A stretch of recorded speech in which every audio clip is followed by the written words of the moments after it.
ନାଇଁ ନାଟକର ଆବଶ୍ୟକତା କେତେ ସେ କଥା ରାଇଟର ଜାଣନ୍ତି, ଡିରେକ୍ଟର ଜାଣନ୍ତି।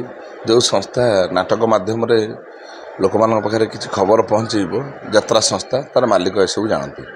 ଆଉ ବାକି ରହିଲା ଯେଉଁ ବାଦ ବିବାଦ କଥା, ତାହା ତ ଜଣେ ମୁଁ କଳାକାର, ତେଣୁ ନାଟକର ମାନେ ହେଉଛି ବାଦ ବିବାଦକୁ ନେଇକି ନାଟକର ଆରମ୍ଭ। ଇଏ ସବୁ ପରେ ଇଏ ହେଉଛି ବାସ୍ତବ ନୁହେଁ, ଏ ଗୋଟେ ନାଟକ। ତେଣୁ କ'ଣ ବାଦ ବିବାଦ ଉଠିଛି ମୁଁ ତ ସୋସିଆଲ ମିଡ଼ିଆରେ ବି ଦେଖୁଛି ଲୋକମାନଙ୍କ ମନ ଭିତରେ, ଏବଂ ସେଇଟା ଲୋକମାନଙ୍କୁ କେତେ ବାଧିବାଟା ଫାଇନାଲ। କାରଣ ଇଏ ହେଉଛି ଜଗନ୍ନାଥଙ୍କ କଥା, ଇଏ ଆମ ଘର କଥା ନୁହେଁ। ଜଗନ୍ନାଥଙ୍କ ଉପରେ ଆମର ଯେତିକି ଅଧିକାର ଅଛି, ସାରା ସୃଷ୍ଟିର ସେତିକି ଅଧିକାର ଅଛି। ଏଇ ଯେଉଁ ଗଣମାଧ୍ୟମରେ ସବୁ ଲୋକ କହୁଛନ୍ତି 4.5 କୋଟି ଓଡ଼ିଆଙ୍କ, 4.5 କୋଟି ଓଡ଼ିଆଙ୍କର ଜଗନ୍ନାଥ ନୁହନ୍ତି, ଜଗନ୍ନାଥ ସାରା ସୃଷ୍ଟିର। ଏଇଟା ପ୍ରଥମେ ଭୁଲ। 4.5 କୋଟି ସଂଖ୍ୟା, ଜଗନ୍ନାଥଙ୍କର ଭକ୍ତ ସଂଖ୍ୟାକୁ ପରିଗଣିତ କରିବା ଏହା ଭୁଲ। ଜଗନ୍ନାଥ ସାରା ସୃଷ୍ଟିର। ଆପଣ ଯେଭଳି ଭାବେ ପ୍ରଦର୍ଶନ କରୁଛନ୍ତି, ନିଜର କଳାଟାକୁ ଉପସ୍ଥାପନ କରୁଛନ୍ତି, ଲୋକଙ୍କ ମନକୁ ଗୋଟେ କଷ୍ଟ ଦେଇଛି। ଯେହେତୁ ଜଗନ୍ନାଥ ସେଇଭଳି ଜଗନ୍ନାଥକୁ ଆପଣ ଖେଚୁଛନ୍ତି, ରଖୁଛନ୍ତି, ସେଇ ଜିନିଷଟା ନାଇଁ, ଏଇ କଥାଟା ଆପଣ ଯେଉଁ ପଦେ କହିଲେ ଜଗନ୍ନାଥଙ୍କୁ ଆପଣ ଏମିତି ବ୍ୟବହାର କରୁଛନ୍ତି, ସେଇଟା ମୁଁ ବ୍ୟବହାର କରୁନି। ନାଟକରେ ଥିବା ଯେଉଁ ମୁସଲମାନ ଚରିତ୍ରଟି ବାବର ଖାନ୍, ସେ ବାବର ଖାନ୍ଟି ସେ ବ୍ୟବହାର କରିଛି, ସେଇଟା ମୁଁ କରିନି ଆଜ୍ଞା।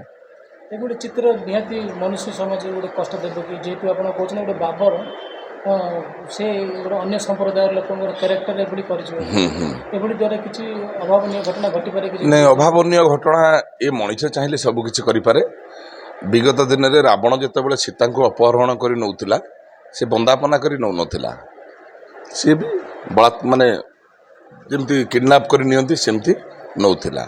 ଯେତେବେଳେ କଂସ କୃଷ୍ଣଙ୍କୁ ଅତ୍ୟାଚାର କରୁଥିଲେ, ସେତେବେଳେ ସେ ଭଗବାନ ଭାବି ତାଙ୍କୁ ଅତ୍ୟାଚାର କରୁନଥିଲେ। ଇଏ ଗୋଟେ ସମୟର କଥା। ତେଣୁ ନାଟକରେ ଗୋଟେ ଚରିତ୍ରରେ ମୁଁ ମୋ ଚରିତ୍ର ନିଭେଇଛି, ତେଣୁ ମୁଁ ବ୍ୟକ୍ତିଗତ ଭାବରେ କିଛି କରିନାହିଁ। ଆପଣ ବି ଜଗନ୍ନାଥର ଭକ୍ତ, ନିହାତି ମୁଁ ନୁହେଁ, ସାରା ସୃଷ୍ଟି। ଏଭଳି ଚିତ୍ର ଠିକ ଲାଗିଲା? ନାଇଁ, ସେ ଚିତ୍ର ମୁଁ ଗୋଟେ କଳାକାର ହିସାବରେ କହିବି ଠିକ୍ ଲାଗିଛି। କିନ୍ତୁ ମନୁଷ୍ୟ ବ୍ୟକ୍ତିଗତ ସେଟା ବାସ୍ତବ ଜୀବନ ନୁହେଁ ଆଜ୍ଞା, ସେଟା ମଞ୍ଚ ଉପରର କଥା। ତେଣୁ ମଞ୍ଚ ଉପରେ ଆମର ଦେଖନ୍ତୁ, ଆଗରୁ କବି ଲେଖକମାନେ ଯାହା ଲେଖି ଯାଇଛନ୍ତି, ଗୋଟେ ଭଜନ ଥିଲା, କେଣେ ଘେନି ଯାଉଛ ଜଗନ୍ନାଥଙ୍କୁ, ଆମେ ଦର୍ଶନ କରିବୁ କାହାକୁ।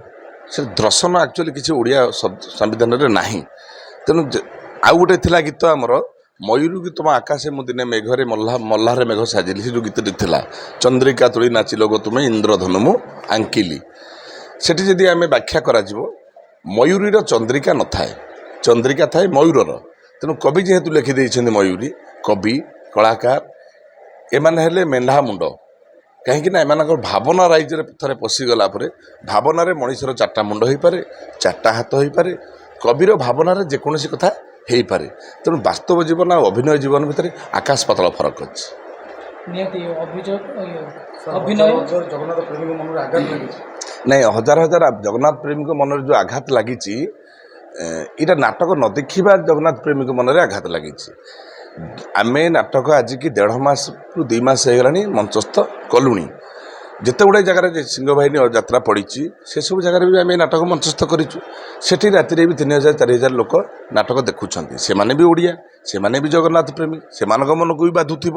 କିନ୍ତୁ ସେଠି କୌଣସି ଜାଗାରେ ମୋତେ କମ୍ପ୍ଲେନ୍ ଆସିନି, କି କୌଣସି ଜାଗାରେ ଲୋକମାନେ ଉଠି ଏହାକୁ ପ୍ରତିବାଦ କରିନାହାନ୍ତି। କ'ଣ ସେମାନେ ଜଗନ୍ନାଥ ପ୍ରେମୀ ନୁହନ୍ତି ନା ଓଡ଼ିଆ ନୁହନ୍ତି? ଇଏ ଯେଉଁମାନେ ନାଟକ ଦେଖି ନାହାନ୍ତି, ସେଇମାନେ ସୋସିଆଲ ମିଡ଼ିଆରେ କମେଣ୍ଟସ୍ ଦେଉଛନ୍ତି। ଶେଷ ଥର କହିବେ, ଗୋଟେ କଳାକାର ହିସାବରେ ଗୋଟେ ନାଟକର ଚିତ୍ର, ଅନ୍ୟପଟେ ଗୋଟେ ଭକ୍ତ ଶ୍ରଦ୍ଧାଳୁ, ଏଇ ପାର୍ଥକ୍ୟ ରହିଛି କି ଆପଣଙ୍କ ଚିତ୍ରରେ? ନାଇଁ, ସେଇ ନାଟକରେ ହିଁ ଅଛି।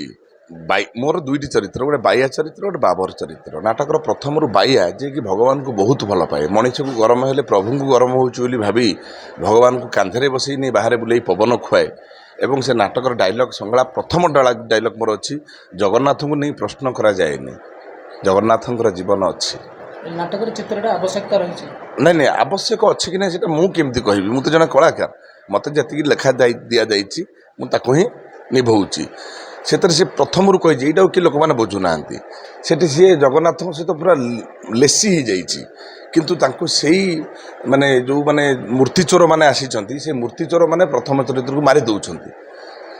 ବୁଝିପାରୁଛନ୍ତି କି ଯଦି ମାରି ଦେଉଛନ୍ତି ଇଏ ଏପଟେ ଜଗନ୍ନାଥଙ୍କ ସହିତ ପୁରା ଆଟାଚମେଣ୍ଟ ଅଛି ଜଗନ୍ନାଥଙ୍କ ପାଇଁ ମରିଯାଉଛି ସେପଟେ ଆଉ ଗୋଟେ ମୂର୍ତ୍ତି ଚୋର ଆସି ସେଇ ଜଗନ୍ନାଥଙ୍କୁ ଚୋରି କରି ନେଇଯାଉଛି ମୋତେ ଖାଲି ଏତିକି ଆପଣମାନେ କୁହନ୍ତୁ ଓଡ଼ିଶାବାସୀ ଯେତେବେଳେ ମୁଁ ବାଇଆ ଭୂମିକାରେ ଅଭିନୟ କରୁଥିଲି ଜଗନ୍ନାଥଙ୍କୁ କାନ୍ଧରେ ବସି ଯେ ଜଗନ୍ନାଥ ସ୍ୱାମୀ ଗୀତ ଗାଇକି ଆଣୁଥିଲି ତାପର ସିନ୍ରେ ଯେତେବେଳେ ମୁଁ ମୁସଲମାନଟି ହେଇକି ସେ ଜଗନ୍ନାଥଙ୍କୁ ଚୋରି କରିବାର ଦୃଶ୍ୟ ମୋ ପାଖରେ ଅଛି ମୁଁ ଯଦି ବାଇଆରେ ଏମିତି ନେବି ବାବରରେ ଏମିତି ନେବି ତାହେଲେ କିଛି ଫରକ ରହିବ ନାହିଁ କେବଳ ମନ ଭିତରେ ଏଇ ଯୋଉଥିପାଇଁ ଆପଣମାନେ ମୋ ପାଖକୁ ଆସିଛନ୍ତି ଯଦି ଆଜି ମୁଁ ଏମିତି ନ ନେଇଥାନ୍ତି ଜଗନ୍ନାଥଙ୍କୁ ଆଜି ଆପଣମାନେ ଆସିନଥାନ୍ତେ କି ଜଗନ୍ନାଥଙ୍କ ପ୍ରତି ଭଲ ପାଇବାଟା ପରୀକ୍ଷା କରିବା ବି ଠିକ୍ ନୁହେଁ କିନ୍ତୁ ରାତି ଅଧରେ ଯେଉଁମାନେ ଦେଖିଛନ୍ତି ସେମାନଙ୍କ ମନରେ ତ କିଛି ଆସିନି ଏଇ ଯେଉଁମାନେ ଛୋଟ ଛୋଟ କ୍ଲିପ୍ ଦେଖିଛନ୍ତି କାହା ମନ କେତେ ପ୍ରକାରର ଅଛି କିଏ କେଉଁ ପ୍ରକାର ବ୍ଲେମ୍ କରିବା ପାଇଁ ଚାହାନ୍ତି ଗୋଟେ କିଛି ତ କ୍ଷୟ ଦରକାର ତେଣୁ ହୁଏତ ସେମାନଙ୍କ ପାଇଁ ଏଇଟା କ୍ଷୟ ହୋଇଥାଇପାରେ କିନ୍ତୁ ମୁଁ କହିବି ନାଟକକୁ ନେଇକି ଜଗନ୍ନାଥଙ୍କର